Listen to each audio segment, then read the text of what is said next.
A Chasidic Doctrine. Quoting our sages, the Baal Shem Tov preached, "The Jews are compared to a vine, of which the grapes represent the scholars, and the leaves the simple folk. The leaves of the vine have two important functions. A.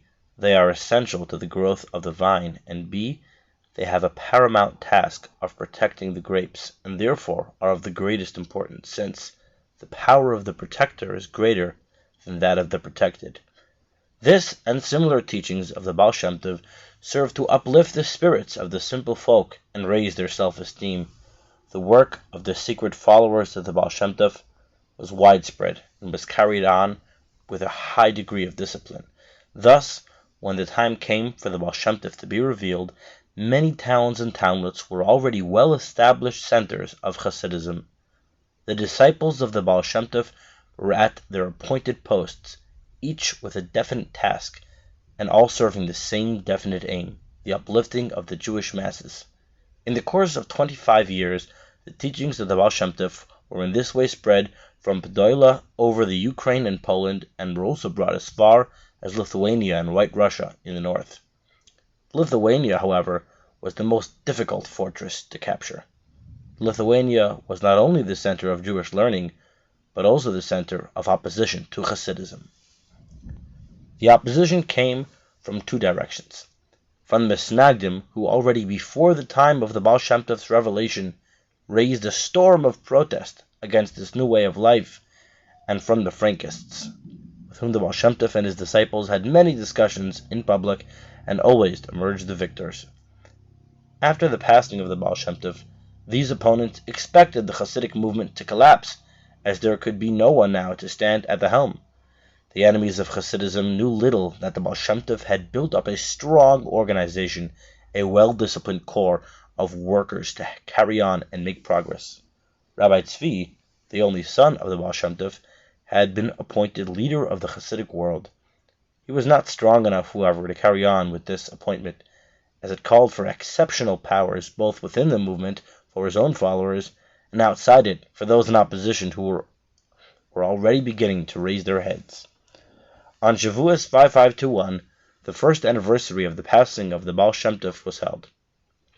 Rabbi Tzvi had just concluded his Torah discourse, sitting at the head of the table. Suddenly he rose from his chair with these words: "Today my father appeared to me and requested me to transfer the leadership, in the presence of all the Holy Assembly, to Rabbi Bedenu. Let Rabbi Bedenu take your place at the head of the table, and let you, my child, take his place," my father said. Rabbi Tzvi then took off his robes of office and handed them to Rabbi Ber, congratulating him with a hearty Mazel Tov.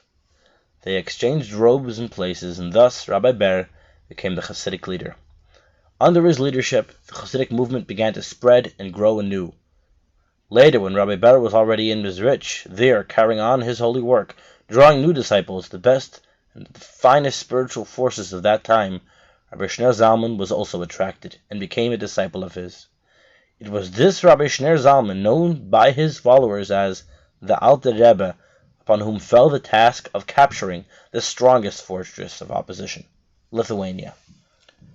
For Lithuania there had to be formed a special intellectual brand of Hasidism, the Hasidism of Chabad, in order to find a foothold there.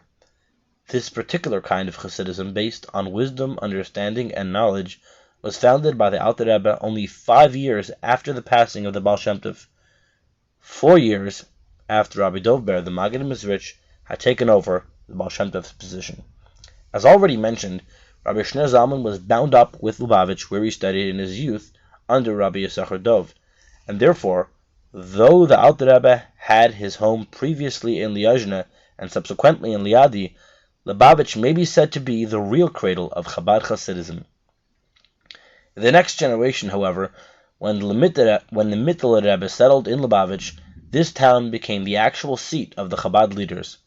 The author of Tzemach Tzedek, who succeeded the Mittler Rebbe and who also lived in Lubavitch, termed Lubavitch as the channel through which streamed Hasidic love and friendship. One must be merciful to oneself and to others, and help one another, the author of the Tzemach Tzedek preached, One must try to improve one's character and serve the community according to Hasidic teachings. No wonder then that Chabad and Lubavitch became words almost synonymous. The one influenced the other. With this introduction we come to the history of Chabad, beginning with the history of the saintly personalities who formed it at its birth, as the tradition of the House of Lubavitch handed it down, and as it is recorded in our archives.